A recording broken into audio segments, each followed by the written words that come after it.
Welcome back. So we've done Feral DPS. This is the next one, so we might as well finish Feral off. So we're going to look at Feral Tank. So what's the best gear you can get, and what's the best route of progression through heroics, through reputation grinds, basically to be in the best possible gear you can be in before you step foot in Karazhan. So you're pulling your weight. Who wants to get boosted? Well, I do, actually. I love getting boosted, but you know, let's just pretend you're not a slacker like me and you want to actually get the best possible gear you can. So like, subscribe, check out the giveaway, ring a bell, all that stuff. Not going to yammer on like I normally do. Let's just get straight into it. Right, okay, just before we get into this, so if you are interested and you like these videos, you like the content, obviously I'm streaming quite a lot of TBC at the moment, you know, preparing, learning, researching, making sure that the information I give you guys is 100% bang on. So feel free to check out my stream. I'm streaming pretty much, you know, every evening after about sort of 7, 8 o'clock GMT. So pop in, check out, you know, say hello, whatever. So I just put my Twitch details on now, you know, chuck us a follow.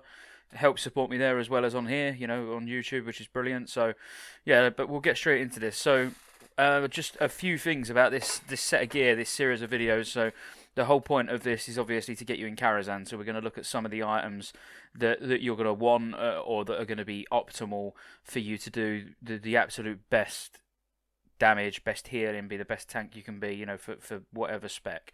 So, obviously, this is Guardian. So, we're gonna be tailoring this set with a few criterias in mind. So we're going to want to be crit immune, so we're going to want to be defense capped, so we're going to focus on getting 415 defense. So obviously you get 350 from being a level 70. So as a druid, because we've got survival of the fittest, we only need to find 65 points, which we're going to get from one set of gear, which is just the Cleft Hoof set. So that's the reason I'm ranking those sets quite, or those pieces in that set quite high, because you're crit immune with that, just those pieces, and you get lots of armor on them, lots of stamina, lots of sockets to then give you more stamina. So obviously we'll get to that, but yeah, so we're going to be going crit immune, and then we're going to be putting a big focus on armor and stamina. Everything after that, obviously, after stamina, we're going to want agility. Then it's going to be expertise, then hit. But you know, the top three are the ones we're really, every piece of gear we're going to try and get. Make sure we're defense capped. Then we're going to be looking for high armor, high stamina, then preferably nice amounts of agility, and then obviously finally some expertise, some hit. Expertise and hit is only going to give you threat. You're going to get that naturally from gear as you progress through. To get into Karazhan, you're not going to be going out of your way to try and get hit and expertise capped. You're going to be going out of your way to try and not die. So, yeah. So, head-wise, we'll go straight into that now. We've covered that anyway. So, we've got the engineering, like obviously they're all on screen. So, you've got the engineering goggles, you've got Helm of the Claw, and you've got Waste Walker Helm. So, if you're engineering, which is recommended really because the head is really, really, really, really good. So, in the Feral DPS video that I done yesterday, I spoke about the professions that you're going to want as a Feral DPS.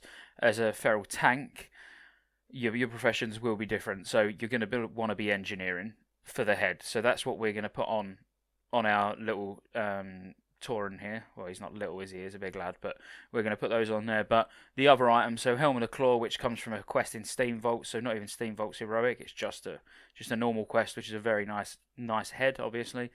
And then we've got the Waste Walker helmet, which comes from Epoch Hunter in heroic old Hillsbrad Foothills. So the other two alternatives are really nice if you're not engineering. So grab one of the other ones. Helm of the Claw is probably going to be the easiest to obtain early. But ultimately, we're going to go for the engineering head because it is so good.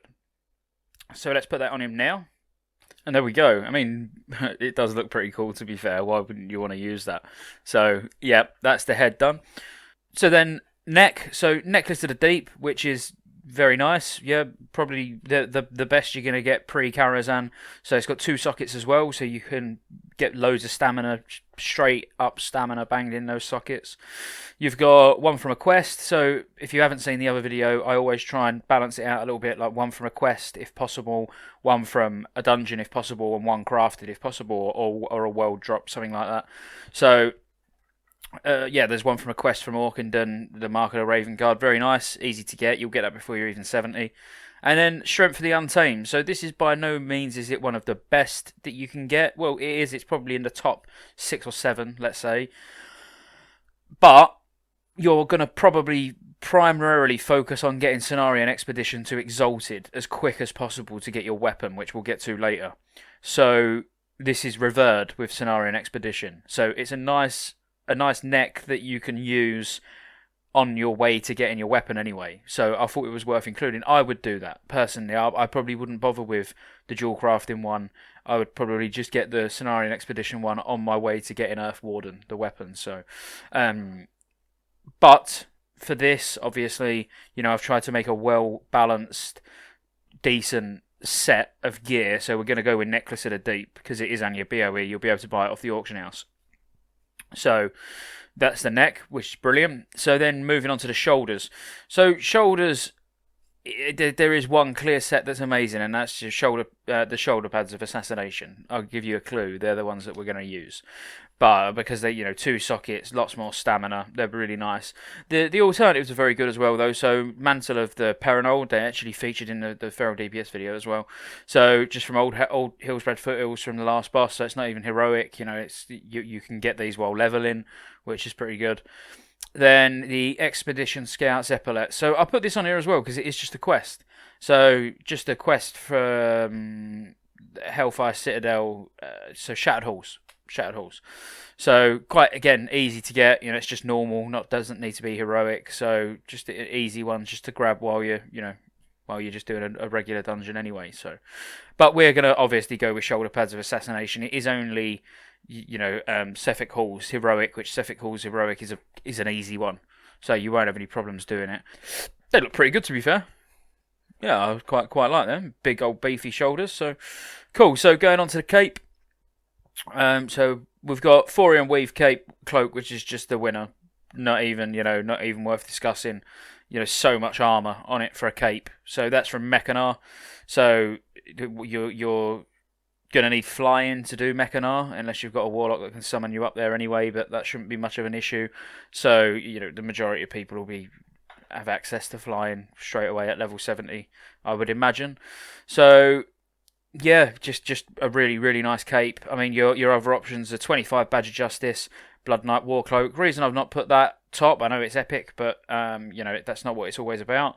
But we're going to use our Badges of Justice quite wisely in other slots at the moment. So you got to remember, I'm trying to think. Well, you're probably only going to have enough time to get 1 reputation exalted, maybe 2 at the absolute maximum. You're only going to have time to do maybe 25 Badges of Justice, ish, maybe a little bit more than quests, obviously. So yeah, I'm trying to make a balanced gear set.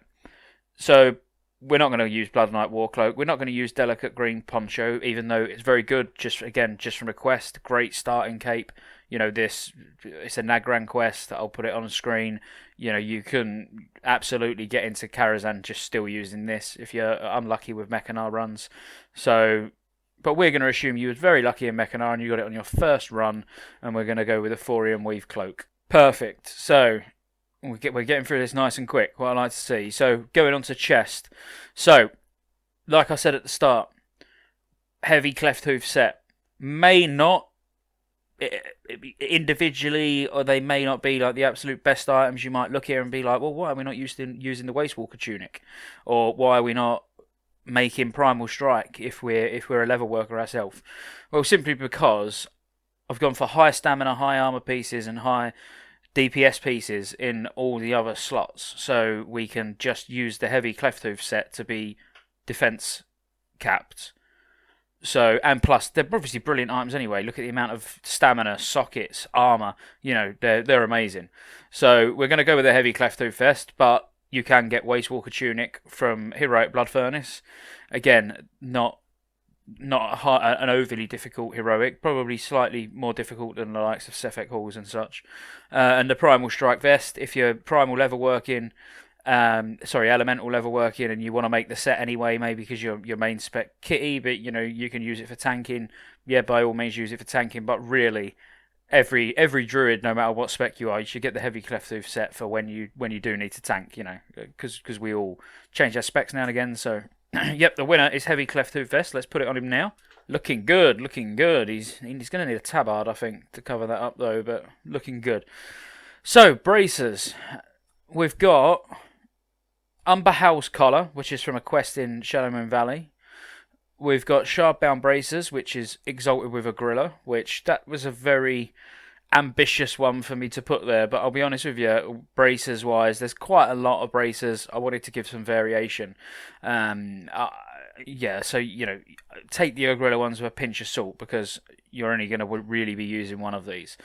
Then you've got the Spy Mistress's Wrist Guards, which is just an Orkenden quest again, so they're quite easy to obtain. So you got two there from quests.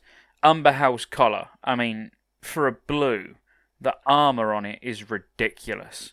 So these probably don't rank if you was to look at, I don't know, some sites like pre-raid best in slot lists and stuff. I bet they're not even featured on it. But we don't need to go. We're going for very certain sets of stats. We're going for the defense cap. We're going for massive armor, massive stamina, and then grabbing as much agility as we can, obviously. So Umber House Collar is going to be what we're gonna put on here because it's a great item and it's only literally a quest in Shadowmoon. So we'll put those on now. So hands. So we've got Wastewalker gloves, which are from Shattered Halls, heroic. No, actually just normal, I believe. Normal Shattered Halls. Then we've got Verdant gloves, which is just a Shadowmoon Valley quest. And then we've got Cobra Scale gloves, which is a level working BOE, or you can make it yourself or buy it off the auction house, whichever way you want to go. So ultimately, you would look at this and be like Wastewalker gloves. Loads of stamina, loads of agility, and 2 sockets so you can get more stamina in. But look at the Verdant gloves. It's just from a quest, and it's got a ton of armor. 393 armor on a pair of gloves. Now, Wastewalker will probably be highly contested. Your odds are you're going to have a rogue in the group or something, that might want them as well. Maybe even a warrior, who knows? So there's a good reason to go for the Verdant gloves. Just do the quest. So Akima's promise. So I'm actually going to equip Verdant gloves on our druid here and say that they're the ones that you should probably go for ultimately. But obviously Wastewalker, Cobra Scale, either of those would also serve you well getting into Karazhan. But let's put the Verdant gloves on now. Cool. So gloves out of the way. So belt now. So we've got Tree Mender's belt is again just amazing. Ridiculously high armor. 406 armor on a belt. Loads of strength, loads of agility, loads of stamina, some intellect as well. Which can come in useful. Then we've got Primal Strike belt. So the level working belt, which is absolutely fine. We're already defense capped, so we can focus more on threat if we want to anyway. But ultimately, like I keep saying, we're going to go for armor and stamina.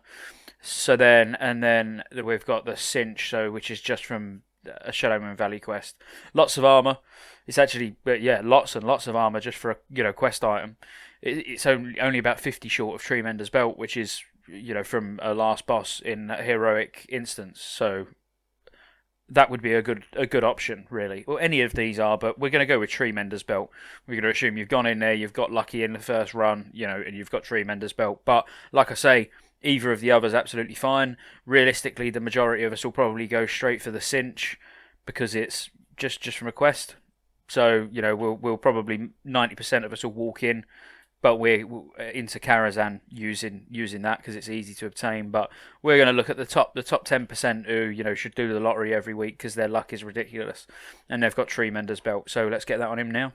So legs, I'll just cut to the chase on this one. We're going to use Heavy Cleftu's legs, like I said. We're going to use that for the full set of that to get our defense cap. So we can brush over the other 2 items quite quickly. Forest Walker's kilt, so massive armor again, 3 sockets, lots of strength, agi, stam, amazing legs. You may swap things about a little bit if you was lucky enough to get these, because there's plenty of place we're dropping defense that we could add defense, such as trinkets.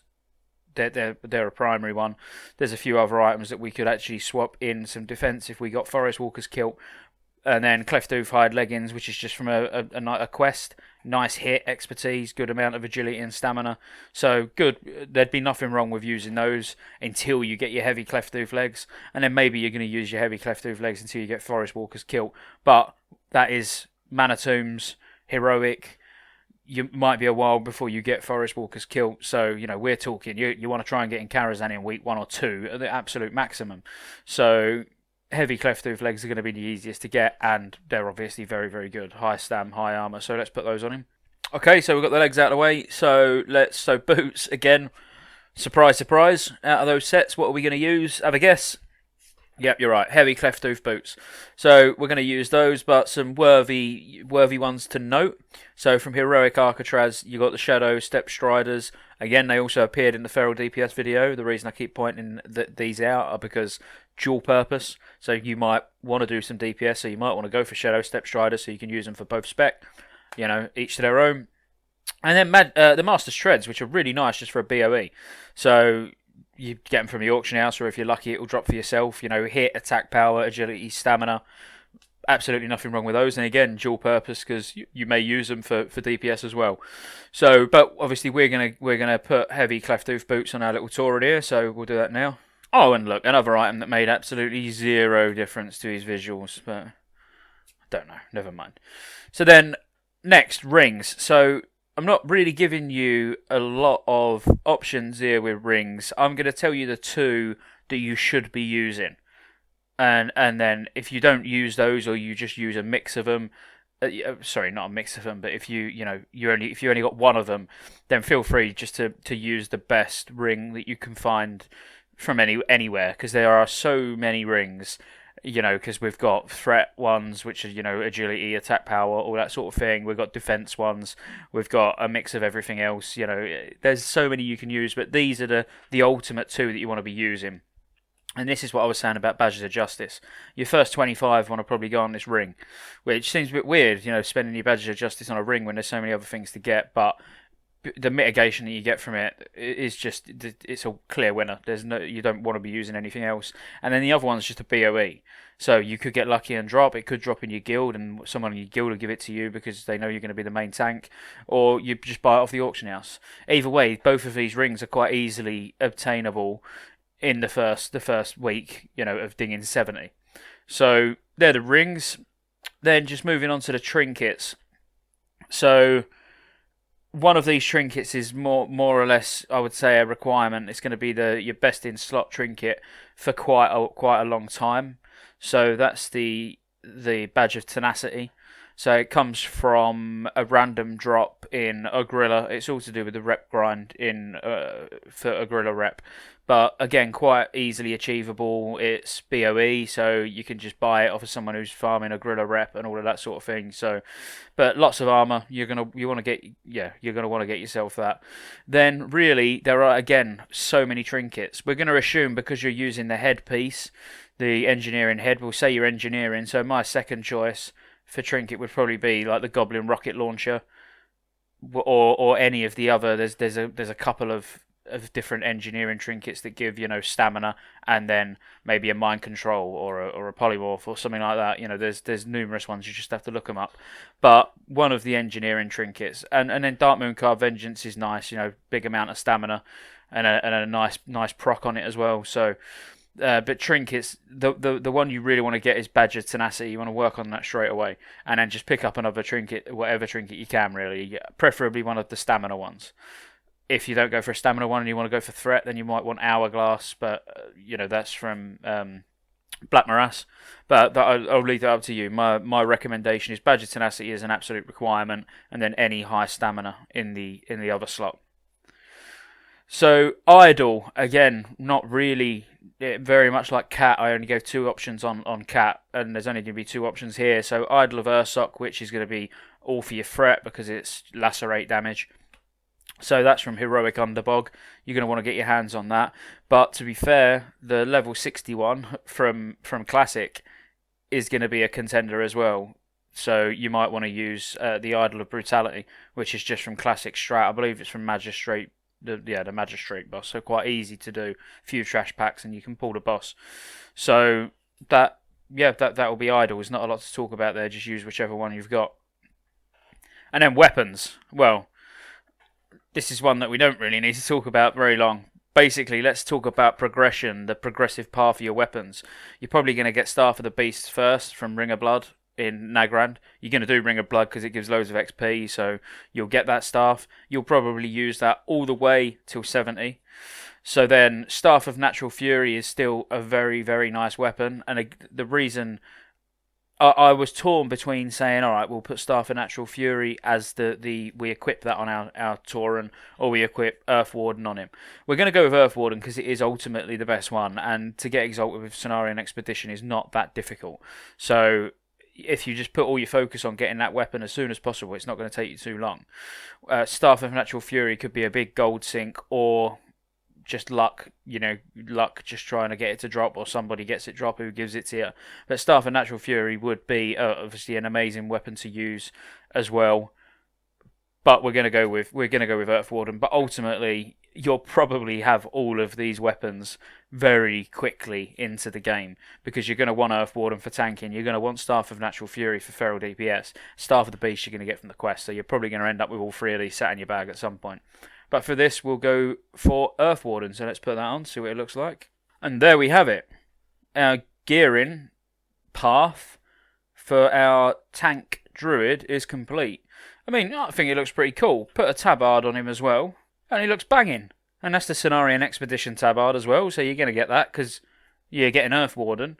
So you've got yourself a pretty good-looking Tauren druid, to be fair. Yeah, good-looking was a bit of a stretch, but I keep doing Alliance characters, so I thought it would be a good idea to show the Horde some love as well, rightly or wrongly. But ultimately, you've got a great set there, a great set with high stamina, high armor. We're heading towards that hard armor cap. You're not going to get the hard cap till sort of tier 6, but we can certainly make our way to the soft cap quite comfortably, I think, especially with buffs such as inspiration and that. So obviously, that's the whole point of the soft cap, is you're going to be reliant on buffs to bring it up. You're gonna be crit immune. Unfortunately, you're still gonna get crushing blows, but there's nothing you can do about that as a druid. But you can get crit immune, and you don't find it as difficult to get crit immune because you've got survival of the fittest, which is giving you 3% of that critical hit chance against you off. So that's it. I hope you enjoyed the video. The next one that I'm going to do will be Resto Druid. I actually said in the comments on the last video that I was going to do Resto now, but I wanted to get Guardian out of the way because it made sense. We've already done one feral side of it, so we might as well have done the next feral side. So yeah, next one to drop will be Resto.